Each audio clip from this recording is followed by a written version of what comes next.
பக்கவாதம் இல்லாத சமுதாயத்தை உருவாக்குவோம். டே 127. பக்கவாதத்தில் தோள்பட்டையை அசைய வைப்பது எப்படி?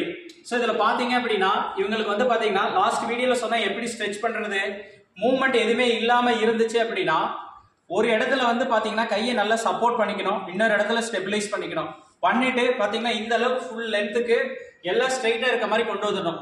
கொண்டு வந்துட்டு இதே ஷோல்டர் பார்த்தீங்கன்னா பின்னாடி எவ்வளோ முடியுமோ இந்த அளவுக்கு பாருங்க, நல்ல டைட்னஸ் இருக்கு. இந்த டைட்னஸ் இருக்கும்போது இவங்க பாடி பாருங்க ஒரு சைடே போக ஆரம்பிக்குது. இதை நெல்லை வச்சுட்டு தெரபிஸ்ட் நல்லா ஸ்டெபிலைஸ் பண்ணி இந்த அளவுக்கு பின்னாடி கொண்டு போயிட்டு சார் முன்னாடி தள்ளுங்க தள்ளுங்க தள்ளுங்க, இந்த மாதிரி மெல்ல தள்ள சொல்லணும். சார் நல்லா பின்னாடி இழுங்க பின்னாடி இழுங்க. ஃபர்ஸ்ட் ஒரு 1 வீக்ல இருந்து ஒரு 10 days ஆர் 15 days இது பண்ண மாட்டாங்க. அதுக்கப்புறம் கிராஜுவலா இதை வந்து நம்ம திருப்பி சொல்லும் போது கனெக்ஷன் இம்ப்ரூவ் ஆச்சுன்னா கண்டிப்பா பண்றதுக்கு வருவாங்க. ஸோ இந்த இதையும் ஸ்ட்ரெச்சிங்கையும் ப்ராப்பரா பண்ண ஆரம்பிச்சோம் அப்படின்னா கண்டிப்பா 3 to 4 weeksல ஒரு மூவ்மெண்ட் வந்து நல்லா இம்ப்ரூவ் ஆகும். ஸோ இதான் ஃபர்ஸ்ட் எக்ஸசைஸ். தேங்க்யூ.